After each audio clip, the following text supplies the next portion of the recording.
Welcome back, guys. So this episode is going to be about the Polo van. Now, you've seen a lot about the Mark II and the Mark 1, or when I picked the Mark 1 up. This has always been in the background. I bought this, shockingly, in 2023, I think. I've had this nearly 2 years now. So I'm now going to just talk to you a little bit about the work that's been done to this, because I have actually done some work to this just in the background, and the jobs that are still left to do to get this thing on the road. So for those of you that don't know, this is a Volkswagen Polo. It's a Mark 2F, so the facelift version of the Mark II that I have, the green one. Bread van. But this is actually a genuine panel van. So it never came with the glass in the rear, on the sides. These are quite rare these days. That's the main reason why I bought this. It started off as a 1 litre, but previous owners, don't know which one, has now put a little 1.3 GT engine in. So the engine has had a little bit of work. It's got a 4-branch manifold on it, but not a stainless one, unfortunately. And when I bought it, it was wrapped in heat wrap. I think where it's been sat for so long, moisture has got in there, and yeah, this is not very good. It does work for the minute, but the plan is to get a stainless one for this. It has a Piper 268 cam in it and a chipped ECU. We've got an alley rad. So yeah, it's had a little bit of work doing to it. It should be quite a spicy little van, really, once we get it sorted. I had running issues with it. I've done cam belt water pump service. It's had new plugs, new leads. I've done all of that, so it's pretty much up together. The only problem we've got at the moment is the throttle position sensor. I think it's faulty, so we cannot get it to sit in the sweet spot that it needs to run properly. So I've got one of those on order, so that should be here soon. And then once that's in, I've got to get a new battery, and then we're pretty much good for the engine. The sump has got a tiny hole in it, so I've got a new sump. I've just got to get that powder coated, and then we will get that on as well. So that will then button up the whole engine bay side of things. About a year ago, when I went to pick the car up, this was the seal was really rusty. So I had someone weld in a new seal. Unfortunately, he is an MOT welder, so it's not been done the best. I had it back. He obviously stone chipped it. This was all stone chipped. It didn't look like this before when I got it back from him. And then after I got it back, I realised I had a fuel leak in the tank. So I dropped the tank. I've put a new tank in. You can just see the new filler neck there. And it's, I don't know if you can see underneath, but I've painted the new tank. It's all well protected. But the thing is, when I took it out, I found in behind here, all of this was rotten. So the guy that cut the seal out, the rusty seal, must have taken the outer seal off, realised the inner seal was rusty, but didn't tell me, and just welded on a brand new seal. So then when I obviously took the tank out, I realised that the backside was all rotten. So then I had to cut the tail end of the seal back off to then repair the bit in behind and then weld in the bit back on the front. So that's that bit done. This here is still a little bit scabby. This needs cleaning up, treating. That needs wire wheeling and cleaning up, and this needs some attention, but that's pretty straightforward. But apart from that, I had a pre-MOT test done on this before, just to see what it needed. I've got to do the passenger side top mount and the 2 lower arms, I think, the control arms, which I have. So yeah, this is what this episode is going to be. Basically me doing all of these jobs, getting that sorted along the bottom, and yeah, hopefully we'd get an MOT on this and be out driving it. So for those of you that have not seen a genuine panel van before, I will just give you a little look round. Obviously, the front of this is the same as any MK2F Polo, same as any bread van. It's pretty standard, pretty straightforward. I bought this wheel for it because it had that one up there on it before, and don't really like it. It looks like a fucking race van, and it's not a race van. So I've just bought this, which I really like. Got a stereo to go in, and I've actually got some Audioscape speaker pods to go here as well, which is pretty cool. So we'll get those in as well. And then in the back, again, it's just the same as a bread van, just without the back seats. But yeah, we've got the false floor. Could do with a spare wheel. This is pretty cool. It's got a little wooden bulkhead. I don't think that's standard. I think that's been put in. And then yeah, we got the cards that wrap round, cover up all the, instead of the door cards.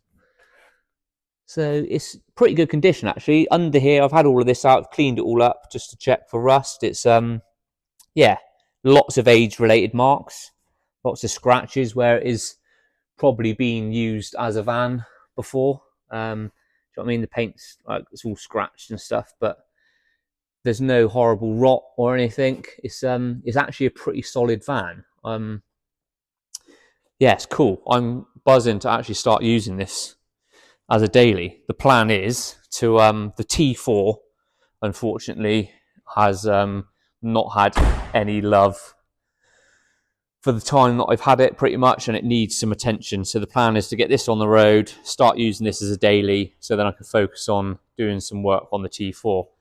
So the first job for this, unfortunately, I forgot to say earlier, the fan doesn't work on this. So when we took these bolts out to take the shroud off, because I need to get a new fan, whoever wound these in didn't check the length of them and wound them in, and these have pierced the alley rad. So, and I've obviously sealed it, but obviously when I've undone them, it started to leak. So the first job is to take the rad off. I'm going to take it to my mate and get him to repair the rad, get a new fan on here, and then put it all back together so we can put some more coolant in it. So that's the first job. We get the rad off, and then start making our way around the list of jobs to do.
So you're probably not going to be able to see this, but these two bolt holes, this side that mounts the radiator shroud, unfortunately, this is my problem. They don't have a bottom to them. So those two on the right that are slightly longer, I think where they've been wound in, have literally punched a hole right the way through. So when you take the bolts out, it leaks. This side, look, it barely goes in. You can still see the silver bit on the Allen key, look. It's like 10 mil deep hole. And then this side, just goes right in. So yeah, not sure what's going to happen here, whether that wants cutting off, welding, and then a new little stand, threaded stand put back on. But yeah, that's a job for my mate.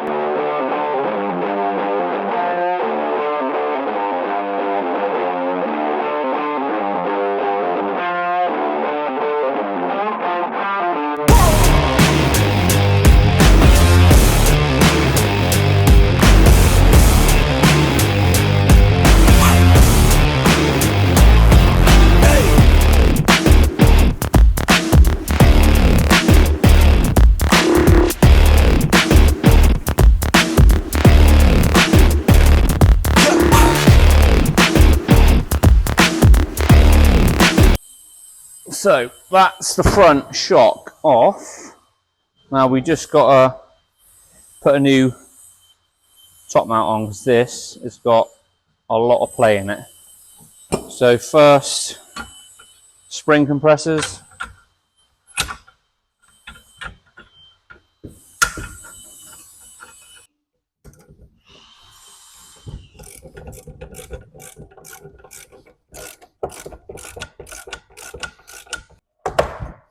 So now we've taken the tension off. Use this little tool here to extract the nut out the top.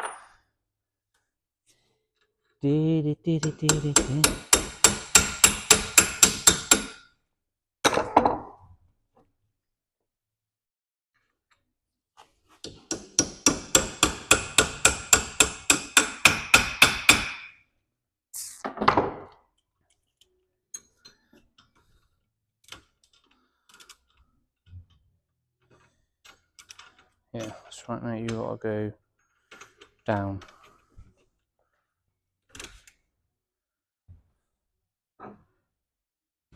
Oh, fucking lovely.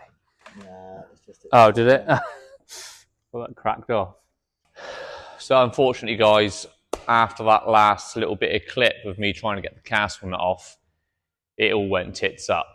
I basically left the phone recording on the bench, couldn't get the castle nut off, so then I took the shock over to Nick's vice. I had to cut the top mount off. There was like rubber, burning rubber going everywhere. I went through 3 cutting discs, getting the bearing off. Yeah, absolute ball ache. What I thought was going to take like 45 minutes to swap the shock over and do the control arm actually ended up turning into a 3-hour job. So I had basically 3 hours of footage of just the bench. But it is all back together. So top mount's done. New lower control arm. So that's 2 lower control arms now that are on the bottom. So that's all done, which is great. Next job now is to get the sump off, because I think it's hit the ground at some point and it's like bent a little bit, and I'm pretty sure it's got like a hairline crack in it, which is slowly allowing oil just to drip out really slow.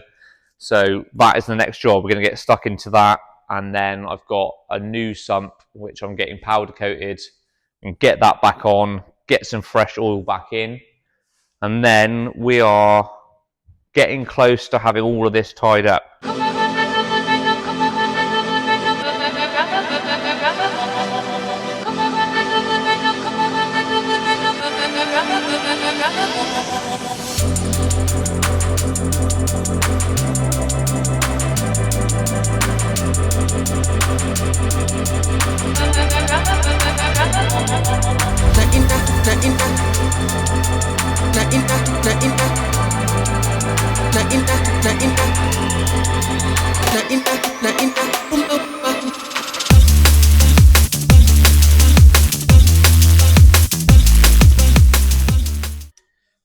As we all know, no job is that straightforward.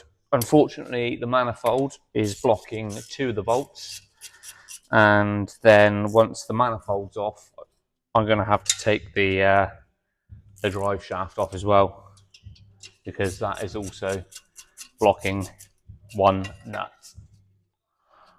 So now we've got the old sump off. This is the old one, and you can see the damage here where it's obviously smacked the floor, and it's got a bit of a fold here, and there's a very, very small hole here. That's the bit that was leaking.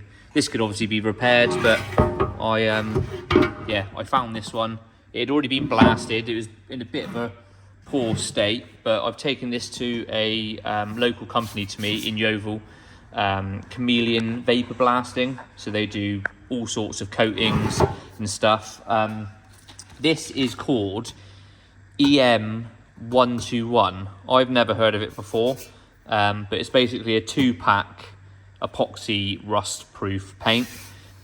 So it's got a base and a hardener, so it's really hard wearing, loads better than powder coating. If it's, any stuff that's going on the bottom of your car, like subframes and stuff like that, this is the stuff you want to have it coated in, because again, it's nice and hard wearing, it doesn't chip very easy.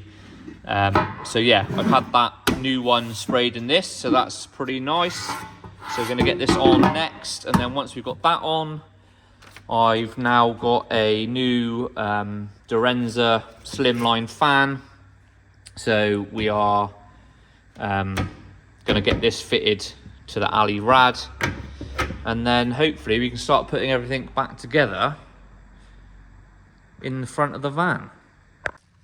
Right, not that you can really see much or it's that interesting, but the new sump is now on.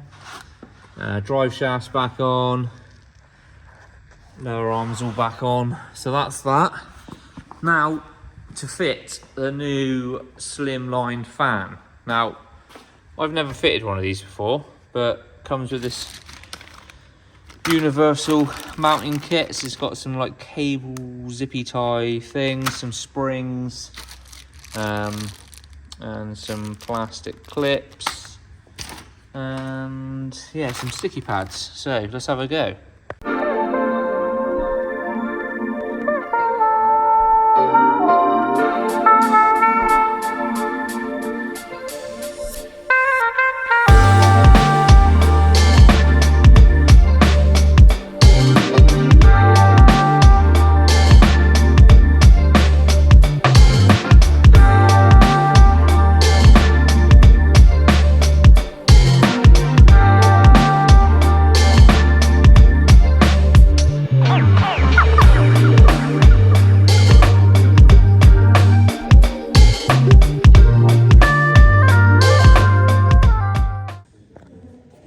So much more room in the bay now without the original fan shroud and the motor that would have stuck off the back of the original fan.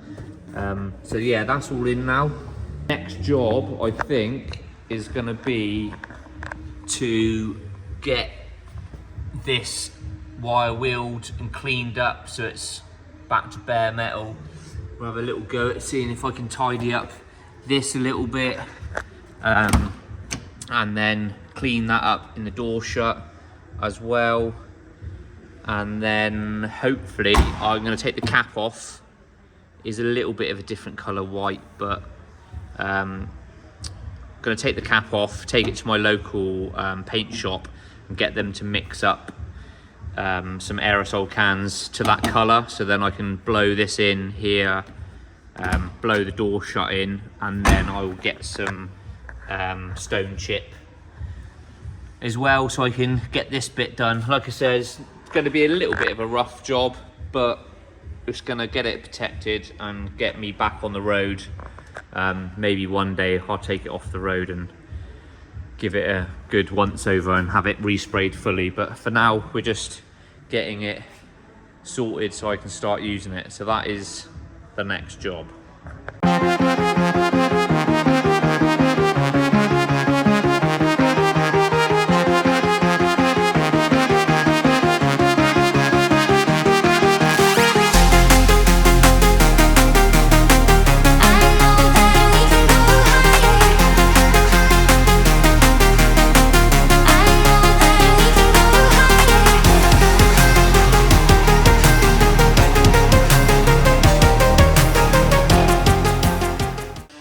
It's really quite frustrating when you pay a professional to do a job that at the time I couldn't do. Look at the state of this. This is how it was left. This was underneath the seal. Like, it's done nothing. No fucking protection or nothing. And then look at the back. This is even worse. Look. Missed the weld here. It's got nothing in it. Such a shame. Makes me like want to just take it back off and do it properly. Now that I know a bit more. It's like here, look, it's just slapped a fucking load of filler in there. Look, look at this step on that. Not even rubbed it back. So frustrating. The weld there, look, it's still got like fucking splatter all there. Like filler on the wing where he's just fucking slapped it on. It's fucking annoying. But yeah, like I said, we're not gonna go too crazy with this. I'm just gonna key all of this up, get this cleaned up so it's back to bare metal, do my best to clean it all up, get rid of this surface rust, and then yeah, hopefully get some primer on it and get it painted. But yeah, long term, I'm gonna have to come back to this, I think. But for now, yeah, let's just get it cleaned up and see what we can get it looking like.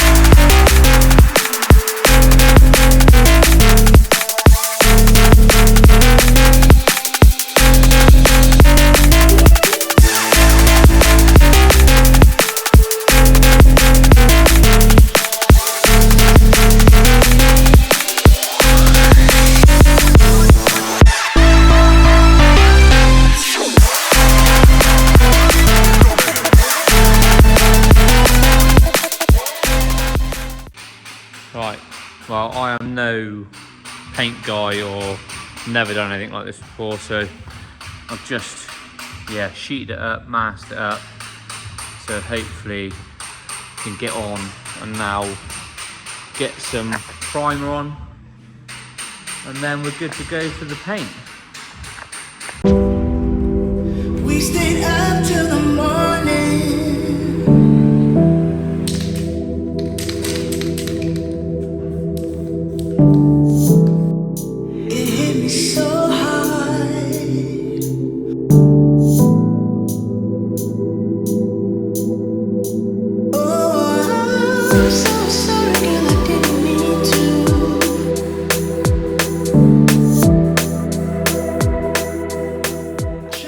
So all those bits now I've rubbed back are in primer, all dried, and now I'm going to have a go at stone chipping that rear quarter bit of the seal, and then once that's dry we've got some alpine white and we are going to go over all of these bits with the alpine white, and hopefully it doesn't look like too much of a fucking mess. So let's give it a go. Pretty much all of this away apart from the bit that I'm going to need, so...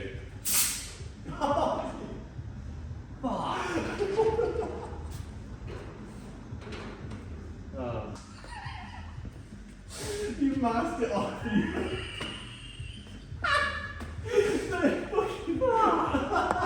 Look at all up here! You fucking Yeah, I should have masked it more, shouldn't I? Oh, fuck me, here we go.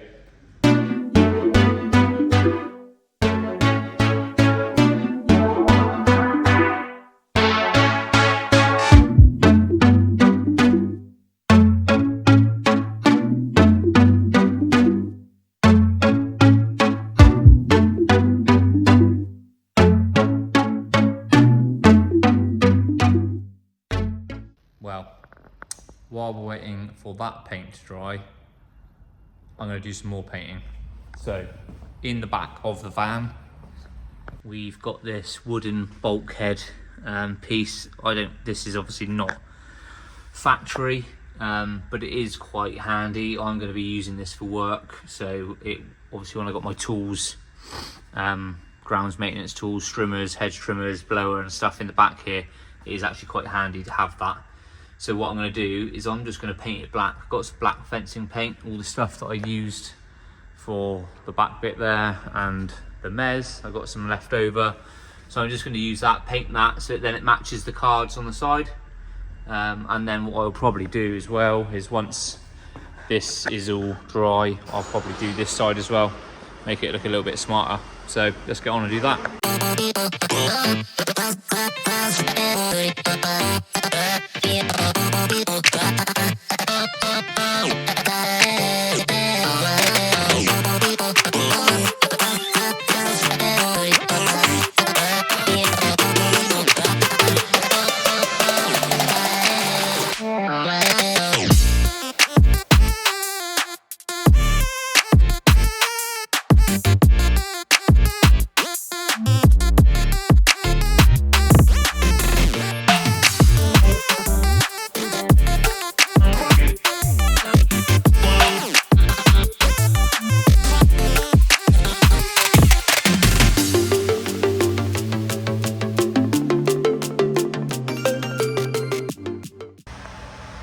Well, it definitely looks a lot better. It's not perfect up close. I mean, if you look very close, it's pretty patchy, but from a distance, it does look a lot better. It's got rid of the rust. Door shuts now all white. So that's loads better. Like I said, one day, hopefully it'd be nice to have it all painted properly. But for now, get it on the road, it's nice and protected. So now that that job is done, the next job is to put the coilovers on the rear. So the reason it needs some new shocks is because of this.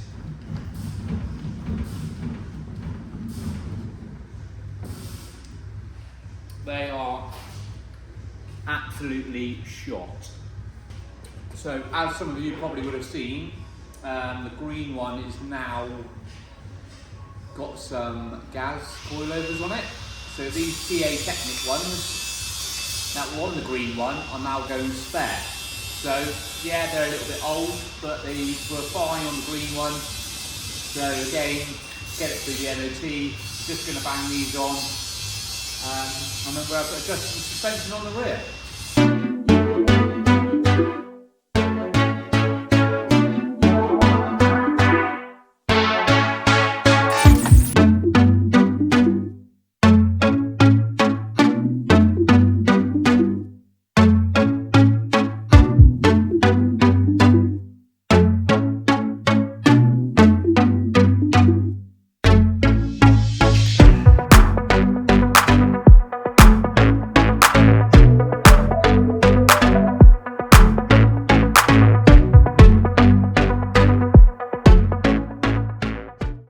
Wow, there we have it. Coilovers are on the rear. Pretty pleased with how that is looking now. It was a little bit more tucked after I first fitted them, but I didn't really want that much tucked. I didn't want it to be sat on the floor, and got a tiny little bit of arch gap at the front anyway, so I didn't want to drop the rear too much and it look like it was like that.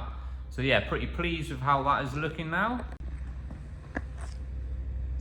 Once I get the other wheels that I've got for it on, it will probably look even better. But for now, that is good.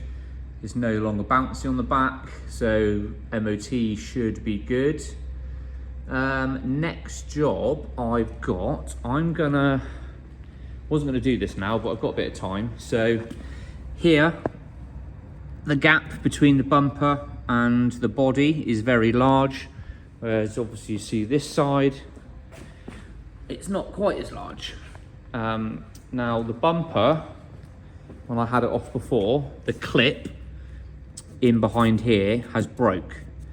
So I've got some replacements. So they're going to have to drill those off because they're plastic welded on, like they have heads that are melted and like flared over.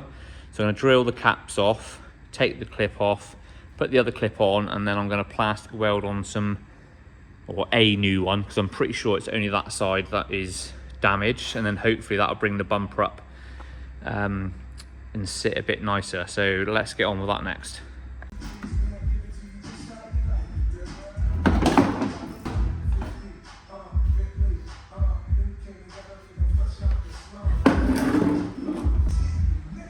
So this is passenger side. So this is the good clip. Has the hook on the top that sits up on top of the bit on the side there, and the bottom bit here is all intact. This side, however, bottom bit is good, top bit is missing, and it's actually snapped on the top as well. So I've got a replacement one of these. I think I actually bought two. So you see what I mean here at the top, look, these plastic bits, they're flared and like rounded over. So all I'll do is drill the tops of this off and then have a look. We might be able to wind in a threaded screw or something with a nice like mushroom flanged head, might do the job. If not, I can borrow Uncle Nick's welder and I'll just plastic weld them back on. So yeah, let's get this one off. So I've just got a nice big 13mm drill bit. So go really gently on the top, just so I just cut the heads off, and yeah, that's it really.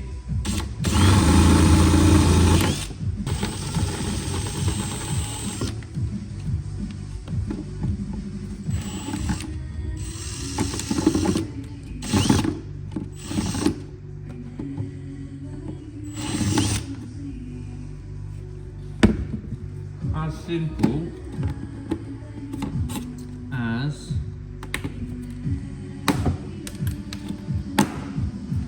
simple as that.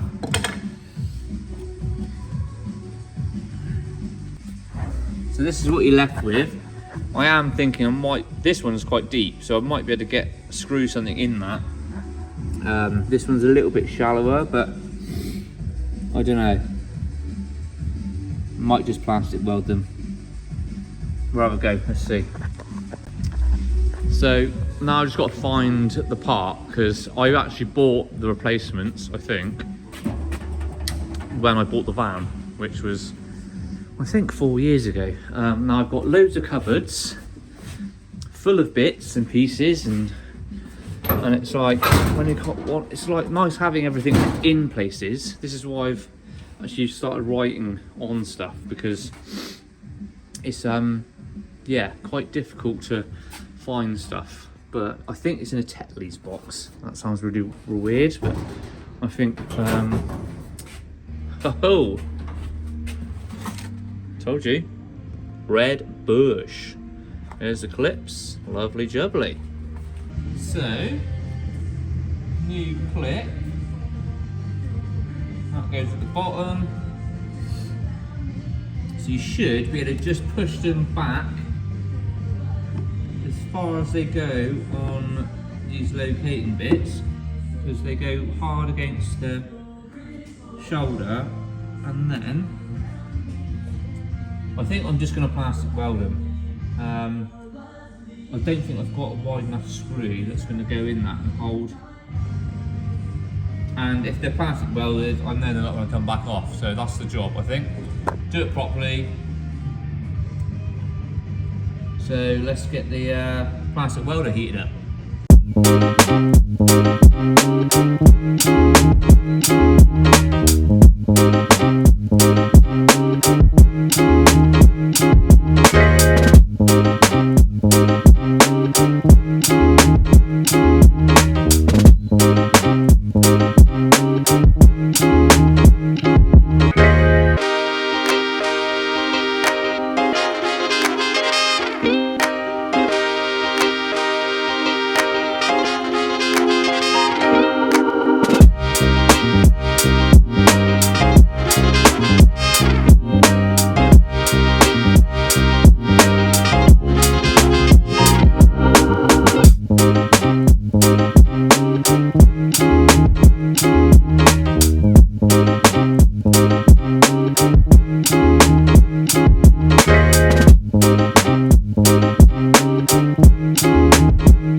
that is the repair done. Yeah, not overly pretty, but you can see, yeah, melted in some more plastic over the top of the hole, so joined it all together. So hopefully, I mean, yeah, pretty pleased with that. Let's get it back on and see if it actually looks any better.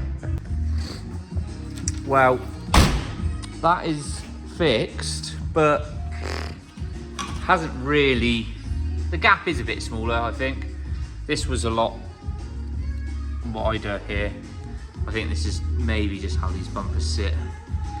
It seems like it's sagged a lot on this corner, but there's not really any movement. It's pretty solid, so I think, yeah, is what it is. But at least the clip is fixed, so it's the best it's going to be for the minute.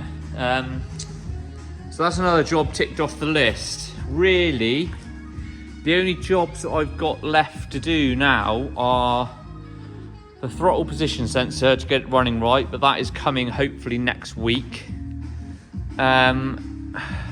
So really, next job is to give it a bloody good clean. I think I've washed this once in the 4 years I've had it. Literally, I've never driven it on the road.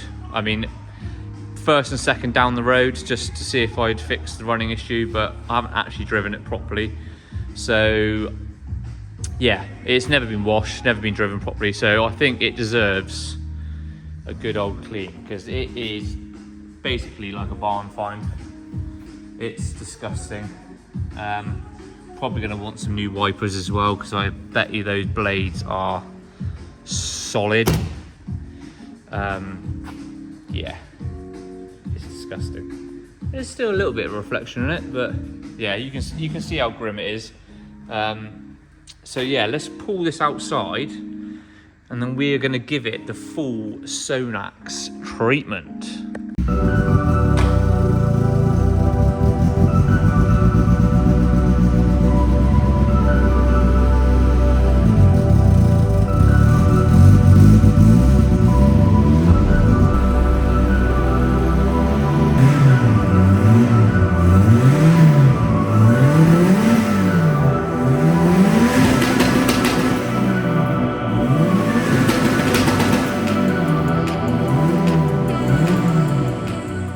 First up, the Beast wheel cleaner. Second up, multi-star pre-wash.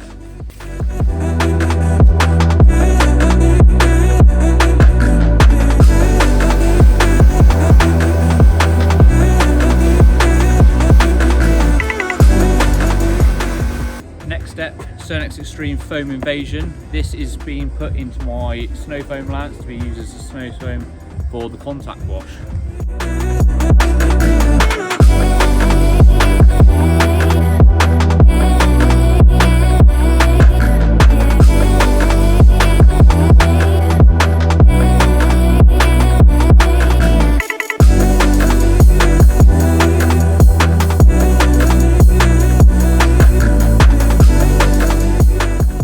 So that's the outside pretty much clean. Just going to give the engine bay a little bit of love. It's not very pretty, as you can see. It's old and dusty and dirty. So I'm going to give this a little bit of pre-wash.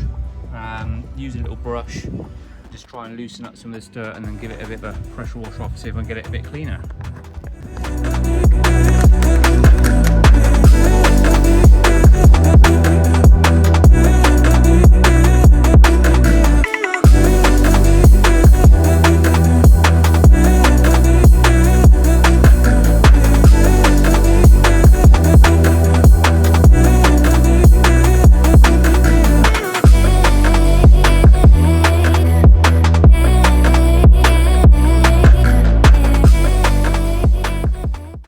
Well, that is the engine bay cleaned and detailed. Obviously it's never going to look perfect because we've got some pretty serious marks on the rocker cover. Not quite sure what happened here. It looks like it's been chucked on the floor and kicked along it. But plastic's been refreshed and yeah, gone around with the brush. It's loads better than what it was. Actually looks quite presentable now.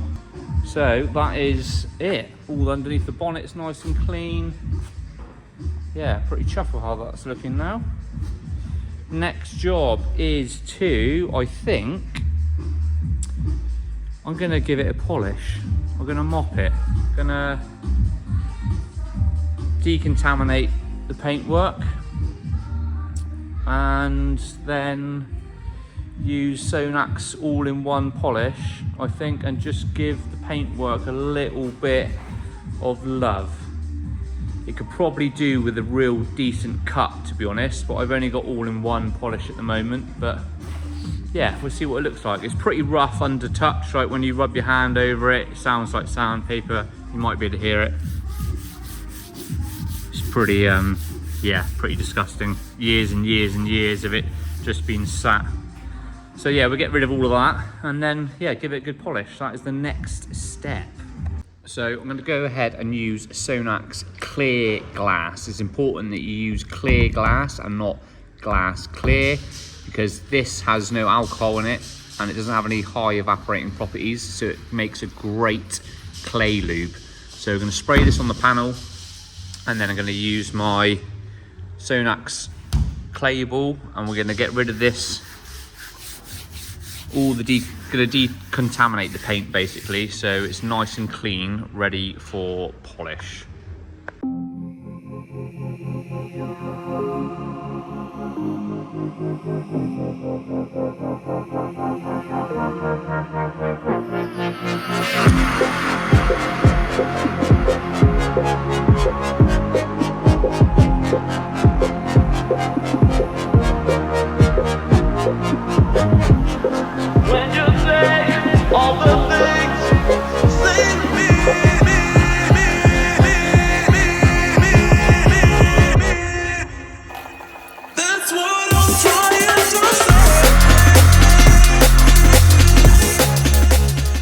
So this is why it's really important to decontaminate the paint, because look at the colour of that. It's a dirty cream. Admittedly, this has been outside for a few years, but all of this dirt that's in this foam is what you would be basically polishing into your paint. And if there's stuff sat on top of the paint, then it won't allow the polish to work properly. So it's really important you get rid of all of this stuff first. So wipe this off, do this side, and then we can start polishing. So next job is polish. I'm not going to bore you with it, I'm just going to whiz round and get it done quick.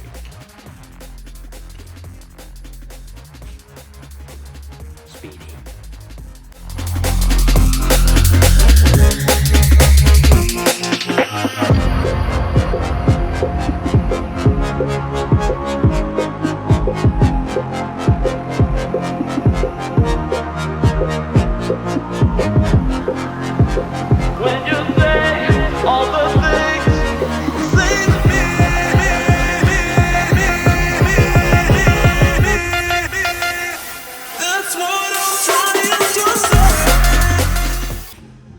Now, you can make a car look super clean, but if the glass is not clean, it lets the whole car down. So, Sonak's glass clear.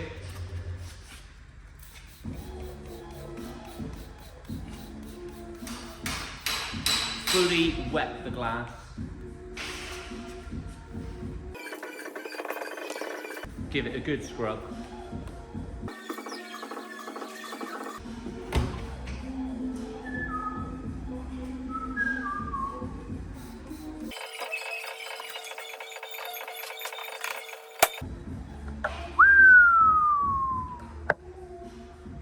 So now that the Polo is polished, I've just got one little job that I want to add. I want to put an interior light in the back, in the actual van bit. So on, you know, slightly darker evenings now, with it being winter, when I open up the boot, I want to be able to see what's in the back. So I'm going to retrofit an interior light, LED light. I've also bought these off Amazon, little door shut switches. So when they push down, they break the connection and they turn the light off, and then when the boot is open, it makes a connection and the light comes on. So that is going to be my job now. I'm going to pull through. So the switches work on a ground or earth switch. So we're going to pull a positive permanent live from the front somewhere, run a cable up to here, and wire that into obviously the live or the positive on the light, and then the negative that comes from the light will run down. We'll go down the pillar out the back here, and then I'm probably gonna try and drill the hole here and put the boot shut switch in here. So then the negative or earth will go to that. So then as the boot is shut, it will break the earth and stop the light from working, and then when it opens, it will connect and then make the light work. So that is the plan. Hopefully it works. Never done anything like this before, so we're just going to give it a go and see how we get on.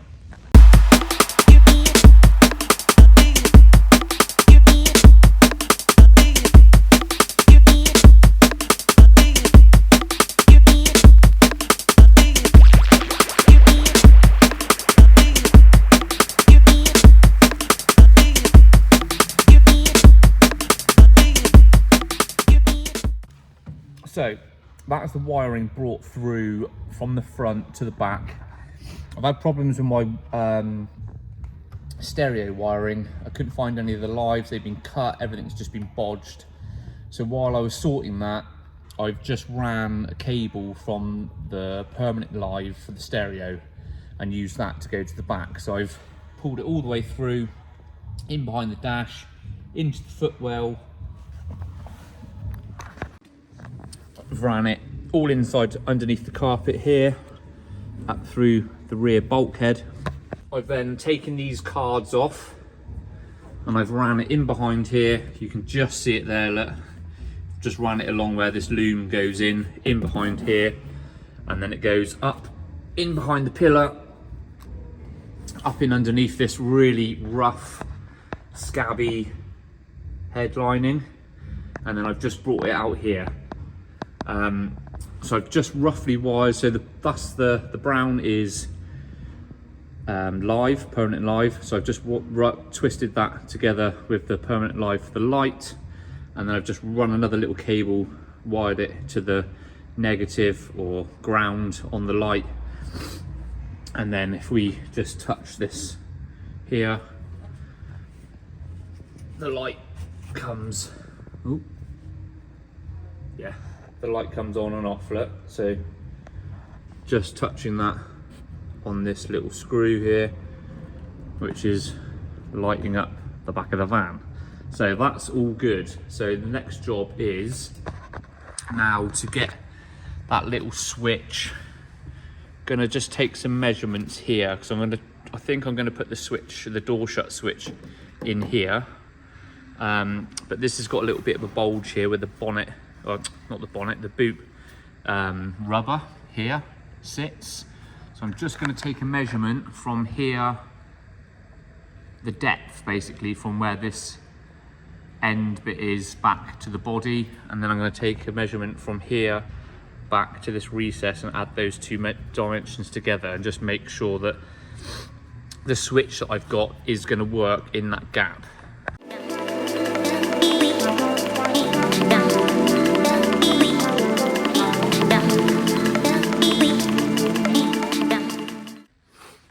So that is the switch drilled, 10mm hole, which I just had to open up a tiny bit because it was like 10.3mm, the plastic bit on the back of this. That's gone in, and then just a little pilot hole underneath for that little screw to go in. But yeah, that is looking good. When I shut the boot as well, it does just about touch it in a tiny bit, so that's enough to... I've drilled this hole also right on the back of this hole here, because it had a black rubber grommet in it, so I can literally get my hands on, you can just about see the spade connector on the back there, so I should be able to pull the wire down through this pillar and then connect it up in there. So that's the next step. Let's get the wiring done.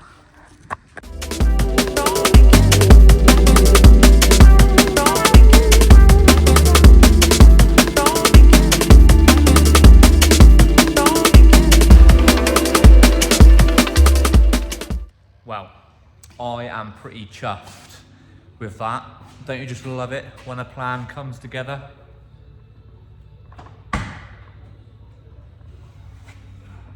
Look at that. All right.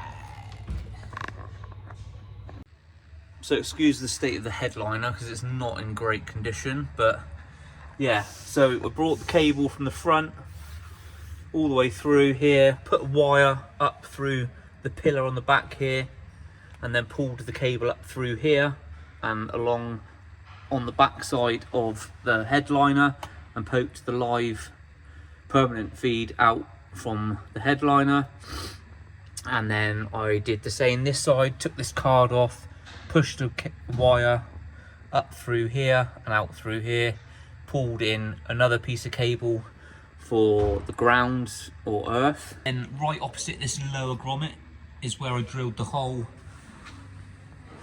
for the switch, so then I could bring the cable down, pull it out through here, put the connector on, push the cable out through and connect it up, and then screw the switch back on. So yeah, it's all nice and hidden, it's all nice and tucked away. Pretty pleased with how it looks. I mean, obviously the headliner lets it down a bit, but maybe one day I'll get a new one and then.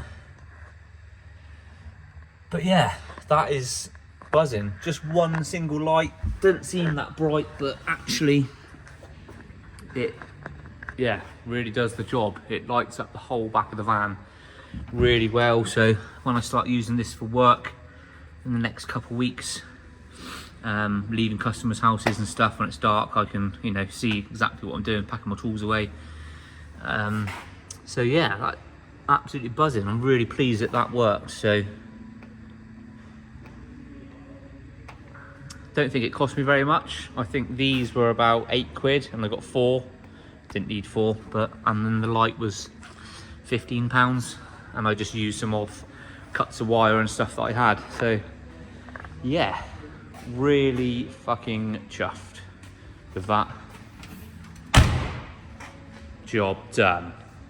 So I'm going to leave it there for this episode, guys, because I think it's probably over an hour long now. I probably should have cut that down into a couple of episodes, but I'm still learning.